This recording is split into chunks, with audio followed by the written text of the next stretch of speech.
183페이지 가겠습니다.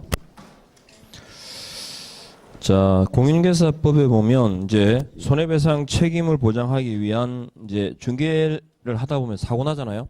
그래서 그때를 대비해 가지고 법 제 30조에 규정이 되어 있습니다. 뭐라고 되어 있냐면 일단 중개 행위로 인해 가지고 손해배상 책임에 대해서 손해배상에 관한 규정을 두고 있고, 이제 이걸 위해 가지고 업무 보정 설정 의무를 부과하고 있죠. 설정 의무를 부과하고 있는데 법 제 30조에 보면 일단은 30조에 보면 1항하고 2항에, 그러니까 1항은 과실 책임이고 2항은 무과실 책임에 대해서 규정을 두고 있습니다. 그래서 일단 기억하실 게 뭐냐면 손해배상의 요건이 손해배상 성립 요건입니다. 일단 첫 번째 요건이 뭐냐면 중개행위라 해야 됩니다. 업무상 행위는 중개행위는 그러죠. 이제 그게 중개행위인데, 그래서 배상 책임에 대해서 지금 1항, 2항에 1번, 2번에 1항, 2항입니다. 여기에 규정이 되어 있고, 그 다음에 행위자가 뭐냐 해가지고 좀 설명이 나오는데, 일단은 중개행위라 해야 됩니다. 배상 요건이. 그리고 두 번째가 그 원인이 뭐냐면 고의 과실이거나 그 다음에 중개사무소의 제공에 대해서, 이렇게 두 가지 원인이 있거든요. 근데 고의 과실도 개업 공인중개사 자신의 고의 과실과 그 다음에 고용인의 고의 과실이 다릅니다. 그래서 개공의 행위다 할 때는 뭡니까? 이건 과실 책임이죠. 과실 책임이고, 고용인이나 사무소 제공으로 인한 경우는 뭐다? 무과실 책임입니다. 일단 예를 들면, 그리고 고의과실과 사무소 제공할 때 여기 일단은 이제 정리를 봐야 될 게, 중개행위의 첫 번째 요건이 중개행위여야 되고, 그러면 이제 나오거든요. 어떤 게 중개행위냐? 이게 업무상 행위는 그러는데 중개행위란 외형상 객관주의입니다.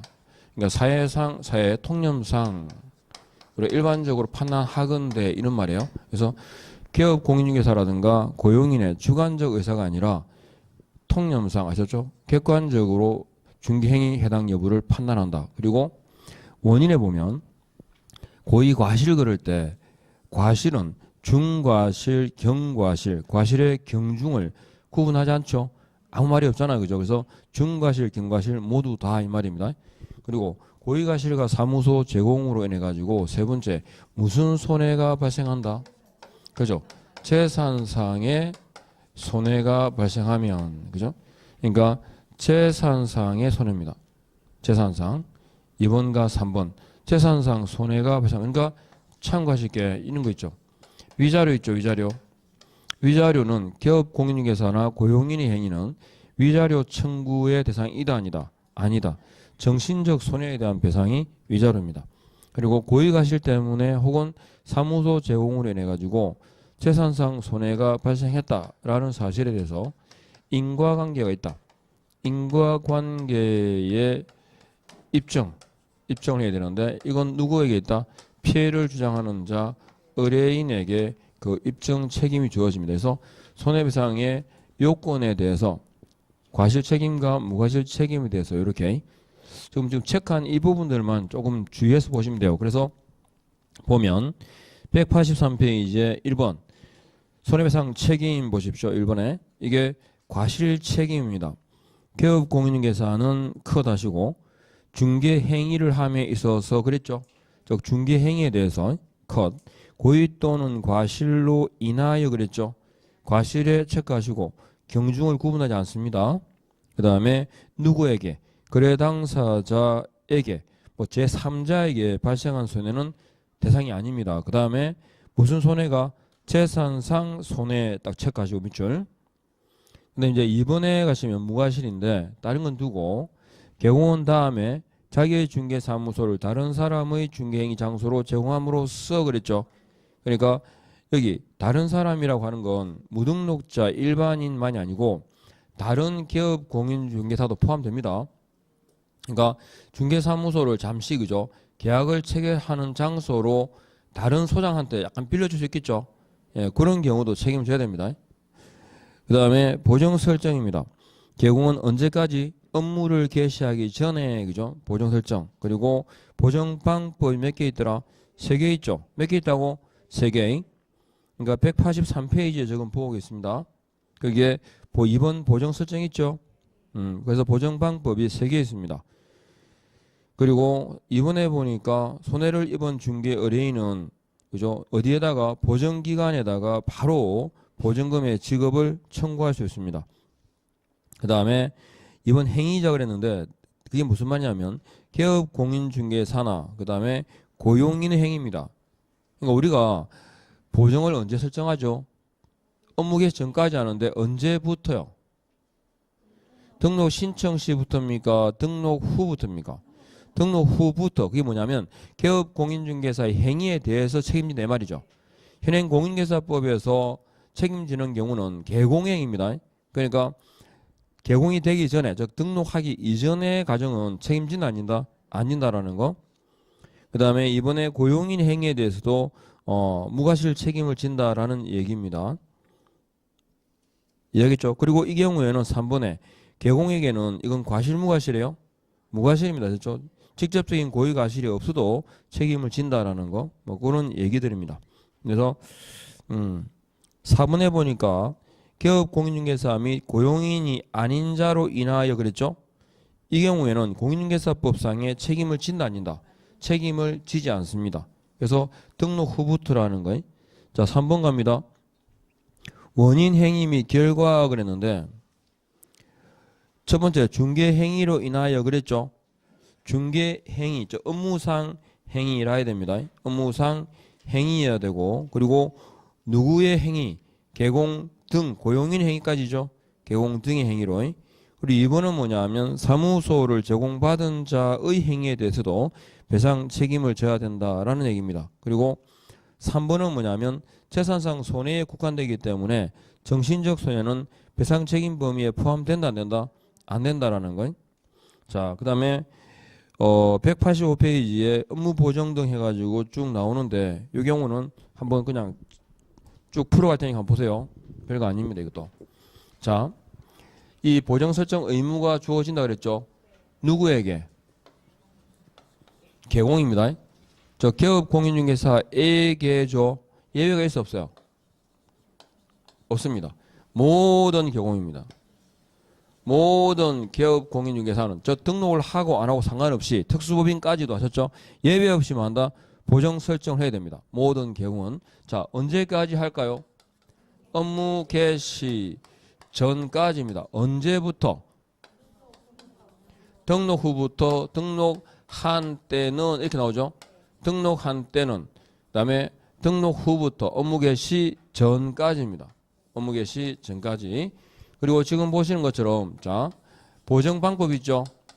보정 방법이 몇 개 있더라? 3개 있습니다.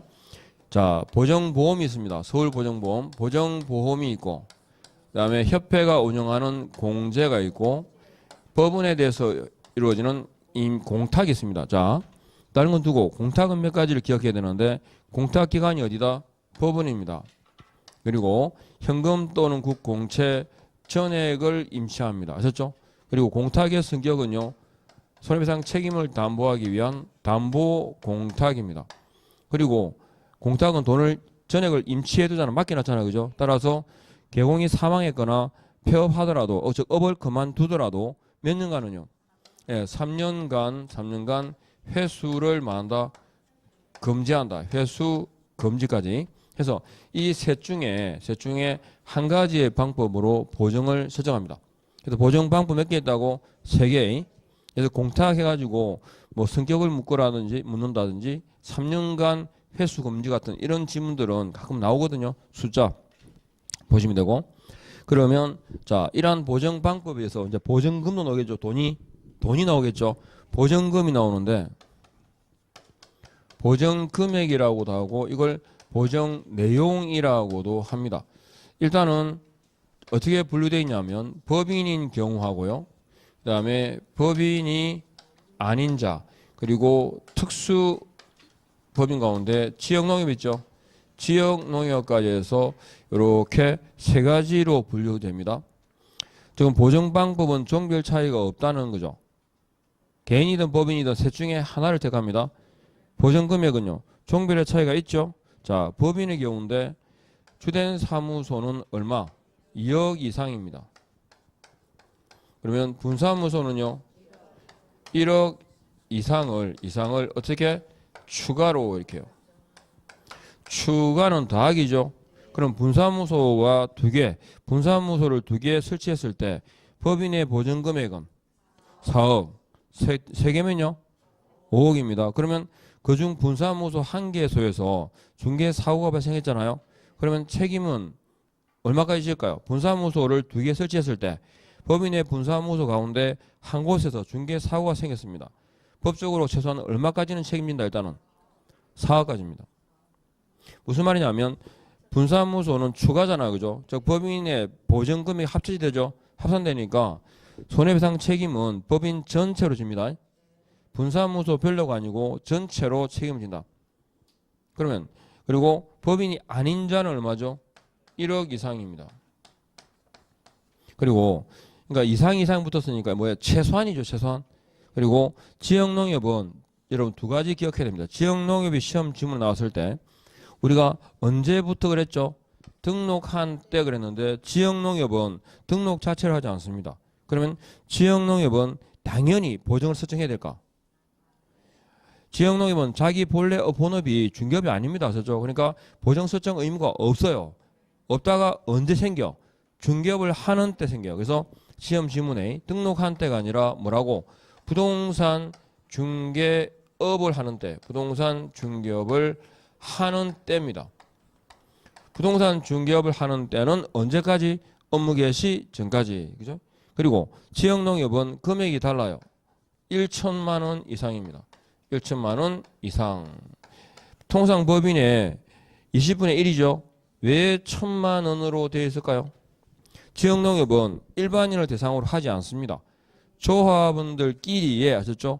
조합원들끼리의 농지의 매매 교환 임대차의 하나이기 때문에 아셨죠?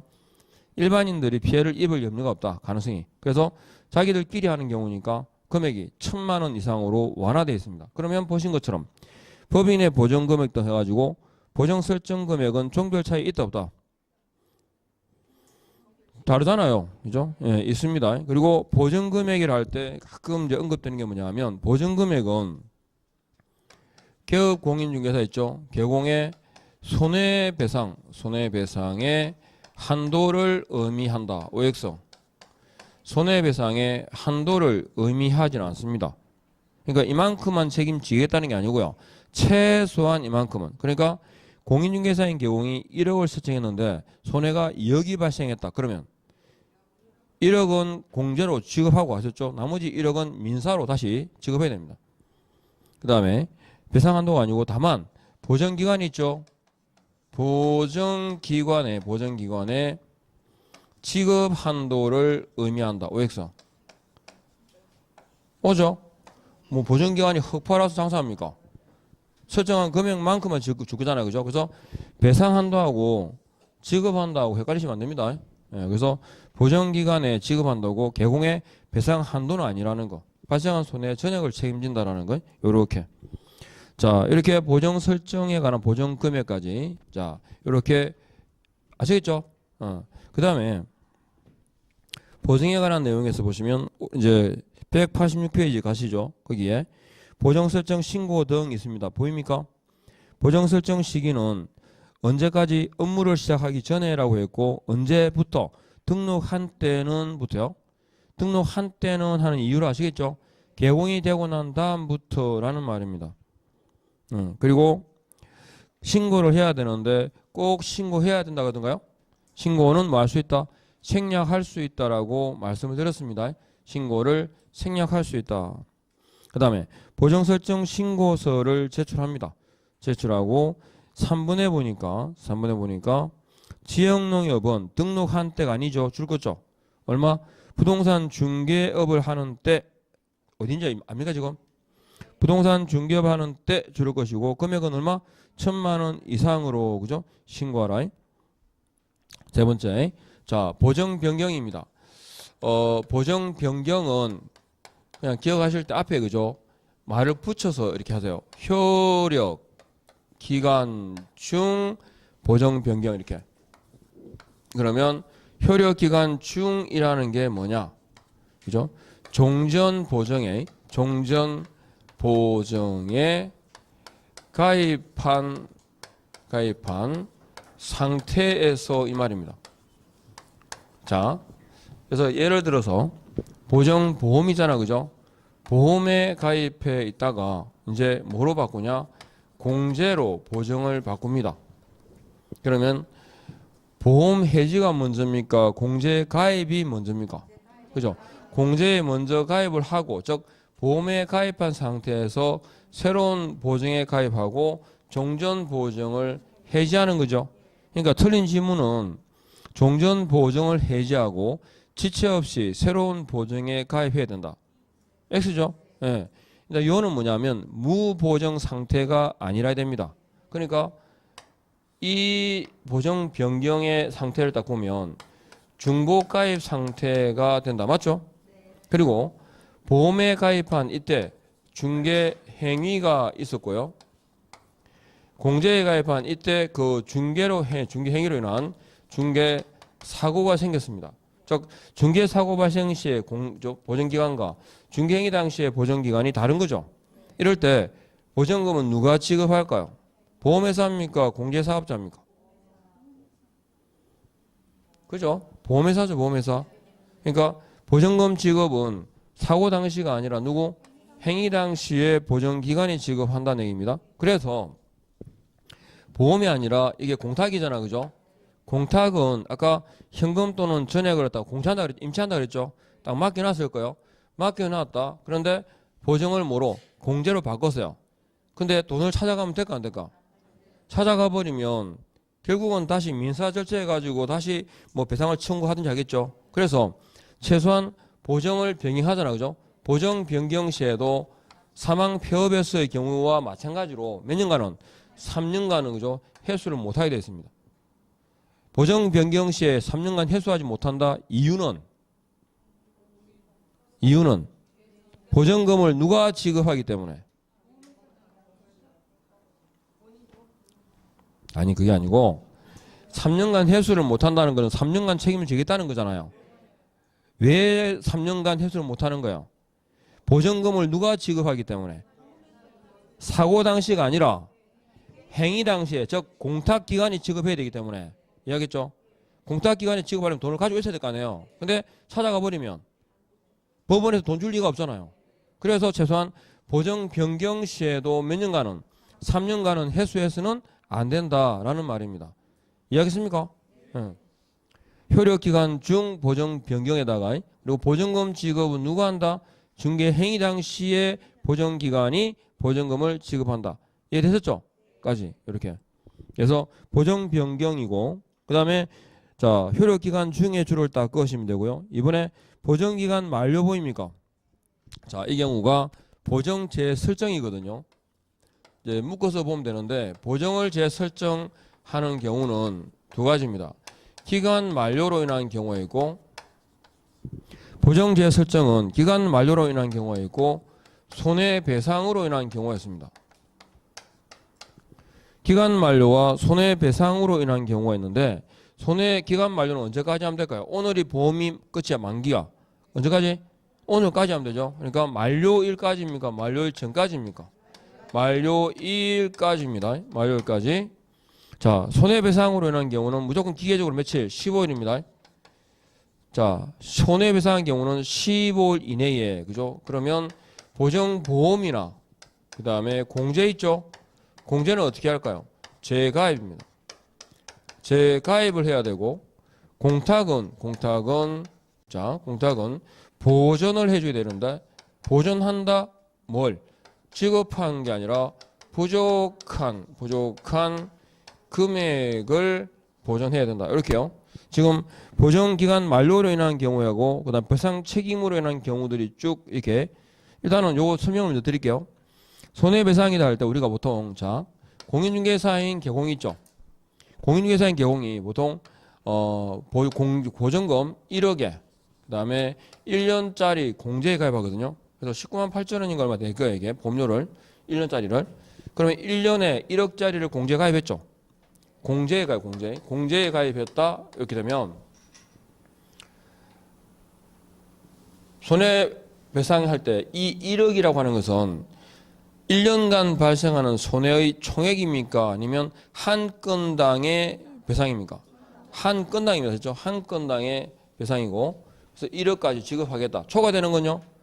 민사 절차해가지고 다시 책임져야 되고 그리고 1년에 1억인데 이 1년이라는 말은 사고가 발생하지 않았을 때의 그 공제가 그죠? 책임지는 기간을 말합니다. 그때 그 당시에 사고 발생하는 손해는 책임지겠다는 거죠. 근데 중개 사고가 딱 생기면 어떻게 됩니까? 그 효력은 자동 소멸입니다. 그러면 사고가 생겼고 그러면 효력 소멸됐죠? 그러면 얼마 동안은 15일까지는 무보정 상태라도 봐주겠다는 거죠. 왜? 중개 행위를 안 하니까. 근데 만일에 10일쯤 지나가지고 업무를 개시할 거예요. 그럼 어떻게 해야 돼? 업무 개시 전까지는 해야 돼요. 그러니까 10일이든 5일이든 업무 개시 전까지는 하는데 중개 업무를 수행하지 않는 경우라면 얼마까지는? 15일까지는 봐주겠다는 거지. 이해하겠죠? 그런데 업무를 안 해도 15일이 초과되면요. 하루당 과태료 때립니다. 깜빡 실수했다가 과태료 냈잖아요. 그러니까 항상 생각나면 바로 해야 됩니다. 이거. 그래갖고 왜냐하면 그 보증기간이 좀 며칠 안 남은 게 알았어요. 그래서 아 이거 해야 되는데 재설정해야 되는데 하다가 해야지 하다가 일생에 까먹어 버린 거예요. 딱 그날까지. 그러니까 미루면 그죠. 절대 오지 않는 게 언제라고? 다음입니다. 다음에. 그러니까 밥 먹자 할 때도 다음에 밥 먹어요. 이거 뭐야? 먹든가 말든가 뭐 이런 거잖아. 그죠? 그러니까 어쨌든 그래가지고 하루인가 이틀인가 늦었거든요. 그래서 과태료 얼마 냈는지 모르겠다. 제품 몇만 냈어요. 쎄요. 그래서 어쨌든 아시죠? 며칠? 15일 아시죠? 딱 기간. 그래서 한 건당이요. 근데 만일에 이 사람이 공제가 아니라 그죠? 공탁을 했어요. 공탁을 했는데 1억 이상이잖아요. 그러면 얼마를 공탁할 수 있어? 법정 금액은 1억이지만 그죠? 공탁은 1억 이상이니까 2억을 한 거예요. 그런데 손해가 발생했는데 1억이 발생했어요. 얼마를 지급했을까요? 1억을 지급했겠죠. 그래서 얼마를 메꿔야 돼요? 안 메꿔도 돼요. 아셨죠? 네. 그래서 왜냐하면 법정 금액이 1억이니까 1억에 대해서 부족한 게 없죠. 1억 그대로 있으니까. 그래서 지급한 금액이에요? 부족한 금액이요? 예, 부족한 금액을 보전해야 된다. 의미하시겠죠? 예, 이렇게. 돌아오는 반응을 보면 다 안다는 뜻 반응인데. 자, 그래서 보장 여기까지 공제 보정제 설정이고, 그럼 이제 중개가 그죠? 중개가 완성되잖아요. 그 중개 완성이라는 건 뭡니까? 거래시를 말합니다. 거래시란 거래 계약이 체결되었다라는 거죠. 그럼 중개가 완성된 때, 중개 완성 시 이제 뭡니까? 보증에 관해서 자 설명 나왔죠? 제가 설명 뒤에 항상 뭐가 온다고? 하고 옵니다. 설명하고 관계정서 사본의 교부 또는 전자문서 제공이 있습니다. 그러니까 설명을 하면서 우리가 보통 실제로는 공제정서 봤죠, 그죠? 이게 딱 계약이 매매 계약이 딱 체결되니까 계약서 한 부, 확인 설명서 한 부, 공제정서 사본 한 부 이래 가지고 주잖아요, 그죠? 예, 그래서 자, 요것도 중개 완성시입니까? 중개 계약 체결시입니까? 오른쪽 페이지 보입니까? 첫 번째 줄 중개가 완성된 때입니다. 이게 중개 계약 체결시라고 나온 적이 있죠. 우리 집 팔아줘 그러는데 뭔 공제정서를 주겠어요, 그죠? 팔렸을 때 주지. 그래서 중개가 완성되었을 때입니다. 그래서 설명 두 번째 줄 있죠. 설명하고 관계정서 사본을 교부하거나 전자문서를 제공해야 한다. 이해하겠죠? 그리고 이 보증에 관련된 의무 위반에 대한 제재가요. 이거 역시 입에 붙여야 돼요. 시험 질문 나올 때 무보정 상치, 그 다음에 미설명, 미교부, 백과 이렇게. 그러니까 지금 이거죠, 이거. 중개가 완성됐을 때 설명하지 않았고 교부하지 않았다 100만 원 이하의 과태료. 이건 이제 책임질 수 있는, 책임지기 위한 방법은 강구해놨잖아, 그죠? 단지 뭐라 설명 안 했을 뿐이죠. 그러니까 이건 제재가 경미해요. 근데 아예 보정을 안 하고 했다는 건 뭐야, 이거? 제재가 셉니다. 아시죠? 상치입니다. 무보정 상치. 무보정 상치. 근데 보정 설정하지 않았다고 무등록자는 아니죠? 등록한 뒤에 얘기니까. 그래서 무보정 상치 입에 붙여야 하셨죠? 자꾸 기계적으로 기억해야 될 게 몇 개 있어요. 서면 관련 위반은 업무 정지다. 계속 했죠? 예, 그런 거예요. 보토조도 있었고, 보토조. 예. 그래서 무보정 상치 이렇게 하셨죠? 무보정 상치. 상치 사유가 많이 있거든요. 많이 있는데 막 모아서 암기를 하라 그러면 잘 모르지만 여러분이 상치 알고 있는 거예요. 지금 기본 자주 나오는 것들 다 합니다. 해볼까요? 이중사무소, 임시중개시설물, 상치 맞죠? 상치와 1대1이죠. 예, 그 다음에 기준미달이 있었죠. 겸업 뭡니까? 상치, 기억하시죠? 겸업권은 주어는 법인, 제재는 상치. 아셨죠? 그러니까 상치라고 해서, 그러니까 이것도 마찬가지로 무보정 상치고, 자주 언급되는 지문들은 다 정의 따로 있어요. 그러니까 그것들만 잘 알면 돼. 그리고 파트 해서 반복할 때 자꾸 하거든요. 그러니까 모아서 자꾸 기억하시려고 하지 말고 그때 보면 정리가 돼요. 무보정 상치, 미설명 미교부는 배가. 이건 경미할 것 같지 않습니까? 이미 배상 책임을 질 수 있는 방법이라든가 이건 다 강구해놨어요. 아셨죠? 수단은 구비했는데 단지 뭐 했다고? 설명을 안 했고 교부를 하지 않은 거예요. 그렇다 해서 보정 설정 안 한 건 아니죠. 그런 경우니까 100만 원 이하의 과태료 처분이다. 이렇게 경미하게. 자, 그래서 밑에 갑니다. 보정보험금 청구 등 있죠. 딴 거 필요 없고요. 주어가 뭐죠? 중개의뢰인이 끊어봐요. 딱 줄 긋고. 그리고 두 번째 줄에 가셔가지고 보정기관에 줄을 닦아요. 그러니까 보정금 직업은 중개의뢰인이 누구에게? 보정기관에다가 바로 지급을 청구합니다. 187페이지 있죠? 보정보험금 등의 청구. 그 다음에 보정의 유지라고 나오는데 이건 손해배상으로 인한 경우 말씀드렸던 그겁니다. 자, 손해배상한 때는 며칠? 10월 이내에 보정보험 공제는 어떻게 하고? 다시 가입하거나 재가입이고, 공탁은요, 지급한 금액, 부족한 금액을 보전하여야 한다. 아셨죠? 까지. 그리고 6번 갑니다. 다음 페이지. 손해배상 책임의 범위 등이 나오는데 배상 책임을 진다. 얼마까지요? 재산상 손해에 대해서 전액입니다. 전액 책임을 집니다. 이해하겠죠? 다만 여기 보니까 보정기간은 끝에요. 설정한 보정한도 내에서만 책임을 진다. 이거죠, 이거. 보정기간의 지급한도다 이 말입니다. 개공의 배상한도는 아니죠. 그래서 참고하셔야 되고, 그리고 동그라미 2번에 나와요. 개업 공인중개사는 컷. 마지막 줄. 발생한 모든 손해에 대하여 책임을 지게 된다. 이해합니까? 그 다음에 3번에 분사무소에서 발생한 손해의 경우에는 법인 전체의 보정 한도 내에서, 아시겠습니까? 그러니까 분사무소에서 1억 이상 추가라고 되어 있지만, 그죠? 실제로 그 전체, 법인 전체로 책임을 부담한다는 얘기입니다. 그 다음에 이번 배상 청구권의 소멸시효입니다. 소멸시효. 자, 1번에 보니까 중개사고 발생 후 3년 이내에 청구할 수 있다라고 되어 있죠. 그리고 2번에 보니까 공제금 청구권자 하는데, 자, 주의할게. 우리 소멸시효가요, 종전에는 안날 3년, 한날 10년이라고 그럴 때 안날이라는 게 계약 체결일부터라고 봤거든요. 계약 체결일부터. 그러면 기산점이 빨리 많이 올라가죠. 그래서 저건 그 이번에 판례가 뭐라고 하냐면 두 번째 줄 봐봐요. 공제사고 발생, 즉 사고 발생 사실을 알았거나 알 수 있었던 때부터라고 줄을 닦아봐요. 그러니까 계약 체결일부터가 아니라 그 이후에 이제 공제사고가 발생한 걸 알잖아요, 그죠? 그때부터.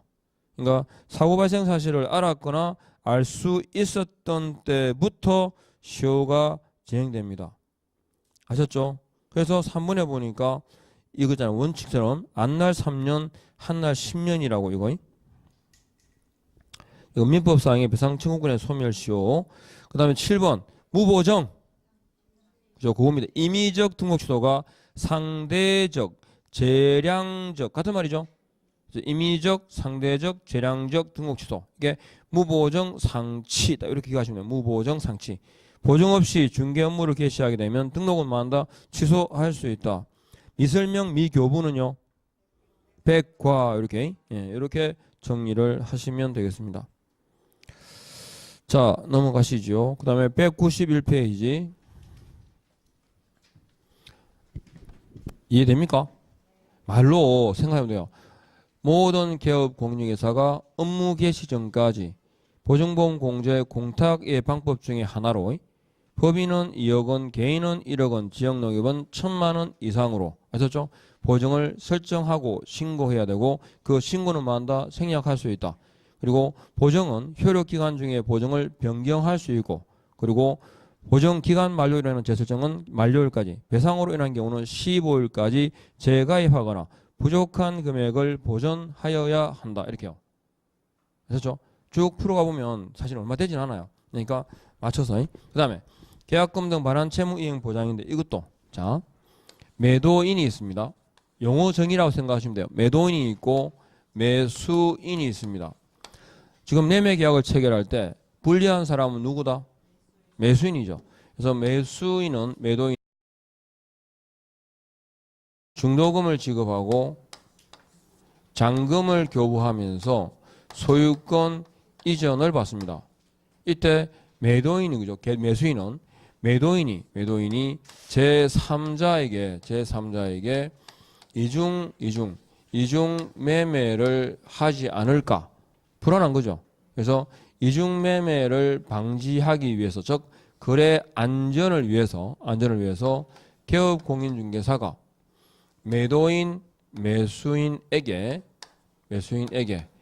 요 계약금, 중도금, 잔금을 신뢰할 수 있는 누군가에게 맡겨두지라고 근고를 해야 돼요. 할 수 있어요. 그죠? 이게 첫 번째 근고 의무 아닙니다. 가능입니다. 근고할 수 있다. 그러면 뭘 맡길 거냐? 예치금입니다. 예치금은 계약금, 중도금, 잔금까지를 말합니다. 그래서 계약금, 중도금, 잔금을 그러면 어디에다가 맡길 거냐? 예치기관입니다. 어디에다가 맡길 거냐 그러니까 금융기관, 공제사업자, 신탁업자에게 맡긴다. 그죠? 금융기관, 공제사업자, 신탁업자에게 맡긴다. 그러면 여기다가 맡기는데 통장은 누구 이름으로 만들 건데 이렇게 된 거야. 통장 명의자, 예치 명의자입니다. 통장 이름은 누구 이름으로 맡길 거냐, 만들 거냐 그러니까 개업 공인중개사나 대통령령으로 정하는 자의 명의로 만들어라 이게. 그러면 대통령령으로 정하는 자는 누군데? 은공신체보전입니다.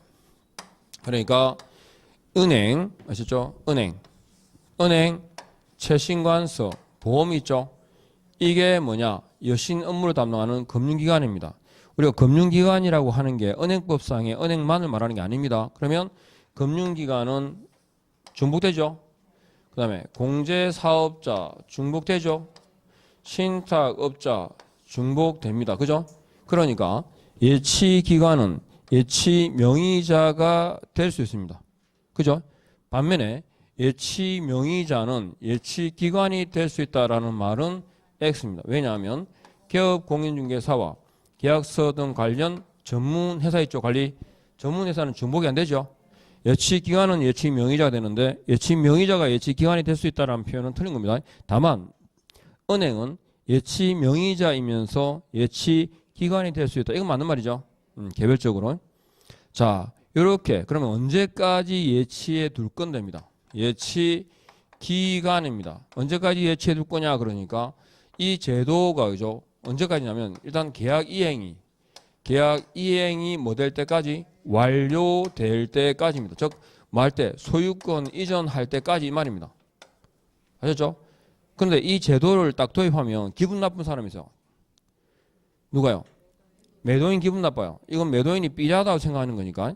그래서 기분 나빠. 그래서 매도인도 돈을 보태서 더 큰 데로 이전하거나 할 수 있잖아요. 그죠? 그래서 이 예치 기간이라 할 때 이것도 미리 그죠? 수령할 수 있게 해주자. 사전 수령이 가능합니다. 언제? 문제는 매도인 임대인이 돈을 받아갔잖아요. 그죠? 받아갔는데 중도의 계약이 해제됐어요. 중도 계약이 해제되었을 때 받아갔던 돈을 그대로 쿨하게 돌려주면 되는데 갈 때는 상관이 없는데 올 때는 그 돈을 잘 안 주잖아요. 그죠? 그래서 매도인 임대인이 돈을 안 주면 아셨죠? 안 주면 내가 대신 줄게 라고 누군가가 보증서를 그죠? 보증서를 발행해서 그걸 돈을 가지고 있는 사람한테 주면 지금 돈 누가 가지고 있죠? 기관입니까? 명의자입니까? 국민은행 예를 들어서 그 은행에다가 1억짜리 통장을 하나 만들었어요. 그럼 돈 받을 사람은 나한테 와야 돼요? 은행 가야 돼? 은행 갔을 때 손에 칼만하게 들어봐. 바로 잡혀간다. 그죠? 그러니까 미리 수령할 수 있다. 그러니까 보증서를 발행해서, 그죠? 보증서 발행은 금융기관하고요. 보증보험회사 있죠? 보증보험회사입니다. 보증보험회사가 발행하는, 이제 내가 대신 줄게 하는 거죠. 보증서를 발행해서 이 보증서를 누구에게 교부하면 현재 지금 돈을 가지고 있는 자, 예치 명의자입니다.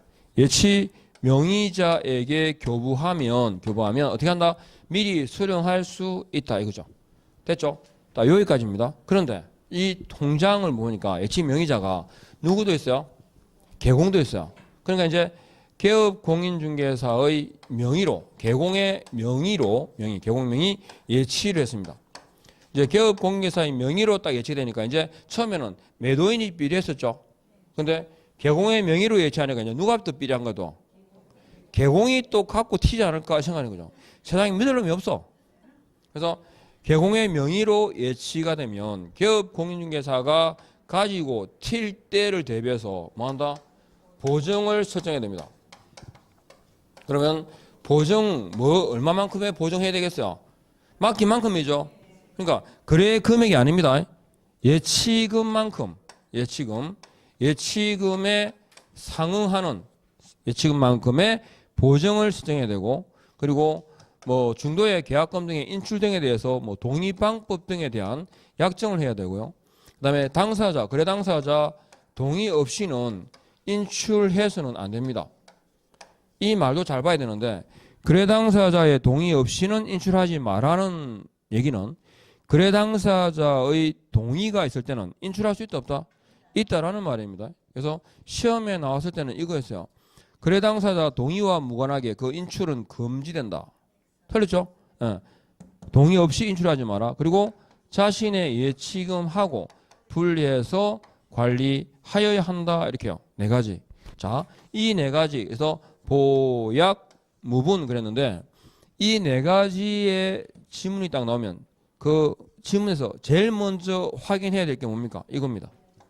개공의 명의로라는 말이 없으면 이 내용은 들어가면 돼? 안 돼? 안 들어가요. 이해하겠죠? 그러니까 개업 공인중개사 명의로 예치했을 때만 주어지는 게 보증설정, 약정, 무단 인출금지, 분리 관리라는 의무가 주어진다. 이해하겠죠? 이거 기억해야 됩니다. 그래서 보약, 무분 해가지고 4개. 그럼 이제 원래는 의무가 아니었잖아요. 그죠? 의무가 아니었죠. 근거할 수 있다고 그랬고 다만 개공의 명의로 예치가 되면 이 네 가지의 의무가 주어집니다. 따라서 그 위반에 대해서도 제재를 할 수 있다. 업무 정지입니다.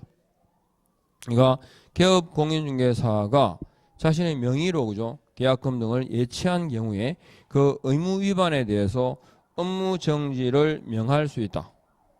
하셨죠? 이렇게. 그래서 계약금 등 예치 권고 제도도 요거 기억해 두셔야 됩니다. 그리고 이때 보면 보정 설정하잖아요. 그죠? 그러면 보험료가 나오겠죠.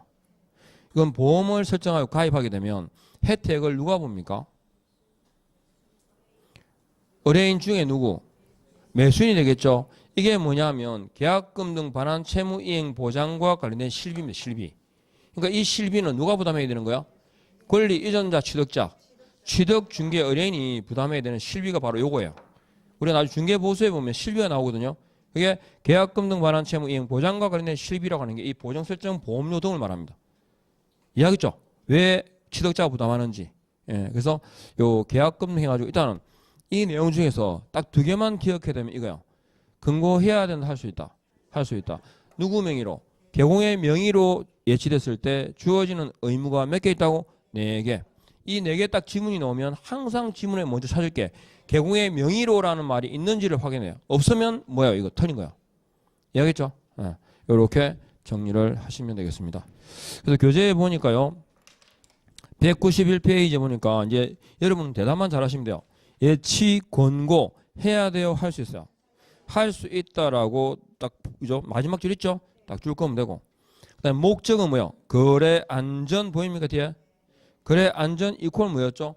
이중매매 요거 이중매매 방지 요거요. 그다음에 예치 기간은 언제까지? 계약 이행이 완료될 때까지. 대답이 됩니까? 예치 대상 금은요. 계약금, 중도금, 잔금까지 예치 권고 할 수 있다라고 되어 있고, 자 밑에 예치 명의자가 누굽니까? 개공과 대통령령으로 정하는 자, 그죠? 개공과 개업공인중개사와 대통령령으로 정하는 자의 명의입니다. 넘어가 보죠. 그러니까 1번에 개업공인중개사가 있고 2번에 공제사업자 공, 3번에 은행할 때 그다음에 4번째 보험회사 할 때 보, 5번에 신탁업자 할 때 신, 6번에 최신관사 할 때 최, 7번에 전문회사 할 때 전문회사 할 때 전 있죠? 예치 기관은 어디입니까? 금, 공, 신, 금융기관, 공제사업자, 신탁업자 체크하실 수 있죠? 세 번째, 사전 수령할 수도 있다. 언제? 두 번째 줄 끝에. 찾았습니까? 금융기관 또는 보증보험회사가 발행하는 보증서를 그죠? 누구한테 교부하고 예치 명의자에게 교부하고 192페이지 잘 따라오고 있죠 지금? 그래서 계약금 등의 사전 수령해서 그 보시면 됩니다. 누가 발행하고 누구에게 교부하고 하는 거. 그 다음에 2번 큰 제목 개공의 명의로 예치가 되었을 때 의무 있죠. 1번 약정하여야 한다. 약정 동그라미 하시면 되고. 찾았습니까? 약정하여야 한다. 있죠? 글도 큰데 작은 게 아니고 거래 안전을 위한 약정 돼 있잖아. 약정. 그 다음에 오른쪽 분리 관리 등 돼 있죠. 내용이 두 가지예요. 그러니까 두 번째 줄까지 분리하여 관리될 수 있도록 하여 끊어요. 끊고 예치된 계약금 등은 거래 당사자 동의 없이 인출해서는 안 된다 돼 있죠. 이게 뭐다? 무단 인출 금지입니다. 여러분은 지금 가출하신 거죠? 집을 나왔잖아 지금. 가출. 문제는 무단 가출이 문제지. 무단 가출. 온다 간다 기 간다 말도 없이 가. 자, 분리 관리 의무가 있고 무단 인출 금지 의무가 있습니다. 아셨죠? 그리고 세 번째 보정 설정입니다. 보정을 설정하는데 얼마만큼요? 두 번째 줄 끝에 봐봐요. 계약금 등에 해당하는 금액을 이렇게요. 그러니까 거래 금액에 해당하는 이렇게 나오거든요. 거래 금액이 아니고 맡기는 돈만큼, 예치하는 돈만큼입니다. 근데 이거 가만히 보니까 이거는 시험하고는 별로 뭐 짜다시 그런데 내용을 가만히 보시면 보정을 설정해야 된다는 나오잖아요. 그죠? 그런데 뭐 관계정서 사본을 교부하거나 전자문서를 제공해야 된다로 돼 있죠. 근데 이 배상 책임에 관한 내용하고 딱 비교하면 뭐가 없어요? 거기에? 이게 없어요. 설명하고라는 말이 없어요. 아셨죠? 그 보증에 대해서 설명할 이유는 없죠. 이걸 돈을 딱 맡겨놨잖아요. 그죠? 예, 그래서 교부하거나 관계정서에 관한 전자문서를 제공해야 된다라고 되어 있고, 그러니까 보증을 설정했다라는 것만 하면 돼요. 실비 청구권이 있습니다. 아까 그랬죠. 이 보증보험료 등을 누가 낸다고? 혜택 보는 사람. 그죠? 매수인. 그래서 권리 취득 중개 의뢰인에게 청구할 수 있습니다. 이해하겠죠? 그리고 원래는 이게 의무가 아니기 때문에 따로 규제가 없는데 개공의 명의로 예치가 되면 그때는 뭐가 되죠? 의무가 되기 때문에 뭐한다? 업무 정지 대상이다라고 지문에 나와 있습니다. 아셨죠? 네, 이렇게 정리하시고 좀 쉬었다 가겠습니다.